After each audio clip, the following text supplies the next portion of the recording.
day na po ng brigada namin mga ka-teachers. At dahil Monday ay pasukan na. Kaya ito, nagramas po kami ng aming mga decoration dito sa room. Last preparation na po namin sa aming 1 week brigada mga ka-teachers. Hello, shoutout sa aking mga students dyan. Excited na ba kayo? Excited na ba ang lahat? Mga mami dyan, nakapamili na ba ng mga school supply para sa ating mga kids? Ayan. Chill lang muna dahil ganito natapos namin ang aming mga room assignments. Ayan. Nagpo-cover ako ng mga pang decoration namin. Ayan yung classroom ko. Yan na po yung update sa aking new classroom mga ka-teachers ngayong taon. Ayan. Di pa ganun ka, complete. Di pa ganun ka perfect. Ayan. Makita ko lang muna kayo sa aking update sa aking classroom. Ayan. Natapos ko na yung aking welcome note dito sa aking pintuan. Ayan ang aking advisory. Ayun. See? Bago po ang classroom ko ngayon mga ka-teachers. Ayan ang aking teacher's corner. Diba? Ayan, medyo magulo pa po. Pasensya na dahil hindi pa kami tapos. Ang cute lang ng room ko kasi cute ng inyong lipad. Ayan. So, kayo mag-alala. Air condition din po siya mga ka-teachers. At may support po na electric fan. The remote pa yan. Ayan ang aking blackboard. Green board. Yellow board, anong klaseng tawag sa board? Basta, bagong gawa po ang bagong pintura mga ka-teachers. Iikot ko kayo sa aking classroom na napaka-cute. Ayan. At syempre mga upuan, ready na po. Nakabagong pintura na po ang ating mga upuan.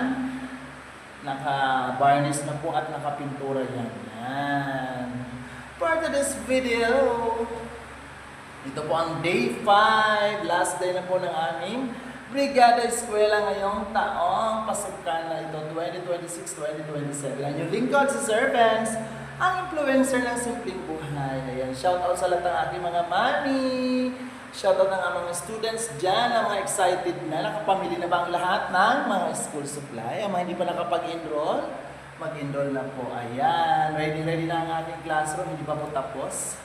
Malinis pa po, ibig sabihin wala pa ako na ilalagay. Abangan nyo po ang next update.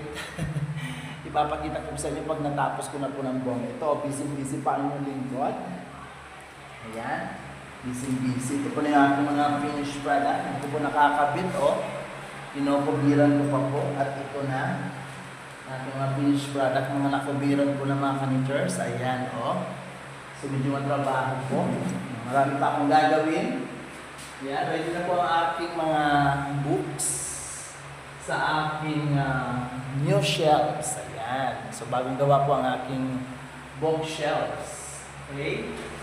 Ayan, ang update ko lang for today's video mga ka-teachers. Thank you so much. Salamat po sa inyong panonood at suporta sa akin mga mini vlog. Salamat po sa pag-like and heart react comment. Ayan. See you next vlog. Thank you for watching mga ka-teachers. Like and share. Na ginagamit para panigin sa mga wood kasi matigas po siya. Hindi siya pwedeng tamtax kasi nga semento. Kaya ito po ang ating ginagamit. Diba? Glue gun yan mga ka-teachers. Ready. Ayan, ang ating extension. Mahaba po yan. Ang ating extension mahaba po. Ayan. Yan po. Ready na. Malapit na matapos ang ating classroom for today's video. Last din na po namin sa aming Brigada Eskwela.